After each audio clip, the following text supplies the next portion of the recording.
అంటే రేవంత్ రెడ్డి గారు అక్కడ ఈ ప్రాజెక్టులను ఆపించగలుగుతున్నారంటే చంద్రబాబు గారి అనుభవంతో ఏమైపోయినట్లు, మరి ఆంధ్రప్రదేశ్ పరిస్థితి ఏమిటవుద్ది? ఆయన ఆపించగలుగుతున్నాడా అనే స్టేట్మెంట్ అసెంబ్లీలో మాట్లాడినప్పుడు ఇక్కడి నుంచి టోన్ ఎందుకు లేయట్లేదు? టోన్ రివర్స్ లో పోవాలి. పైపించి రాయలసీమకు బలహీనత లేదు కొమ్మినేని గారు.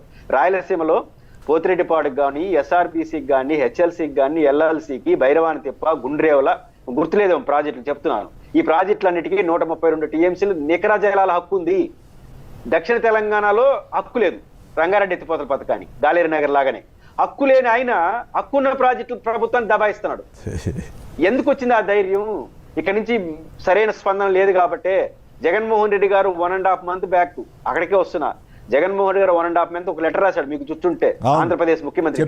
తెలంగాణ ప్రభుత్వం సమర్థవంతమైన వాదనలు తీసుకొస్తా ఉంది. ముఖ్యంగా ఈ కృష్ణా జలాల వాటాల మిగులు పంపకాల విషయంలో రివ్యూని మనం అనుమతించకూడదు. ఒకసారి ట్రిబ్యునల్స్ నీటి కేటాయింపులు చేసిన తర్వాత సుప్రీంకోర్టు గెజెట్తో సమానం, దాన్ని టచ్ చేయడానికి లేదు. దాని కేంద్ర ప్రభుత్వం అన్యాయంగా రివ్యూకి ఒప్పుకునింది. మీది డబుల్ ఇంజిన్ సర్కారు, ఆలోచించండి. నేను సుప్రీంకోర్టు 2023 ఫిబ్రవరిలో పిటిషన్ వేశాను, దాన్ని కొనసాగిస్తూ రివ్యూని అడ్డుకోండి. రివ్యూని అడ్డుకుంటే ఈరోజు తెలంగాణ ముఖ్యమంత్రిగా టోన్ వచ్చిండేదా? ఈరోజు డబుల్ ఇంజిన్ సర్కార్ కదా, బీజేపీ కలిసి ఉన్నారు కదా, ఆ రివ్యూని ఒప్పుకున్నారు. ఆయన ఇప్పుడు దబాయిస్తున్నాడు, నేను ఛాలెంజ్ చేస్తున్నాడు, మేము పైనుంచే తీసుకునేస్తున్నాడు. చివరికి ఒక మాట చెప్తా, తెలంగాణ ప్రజలు అన్యాయంగా మాట.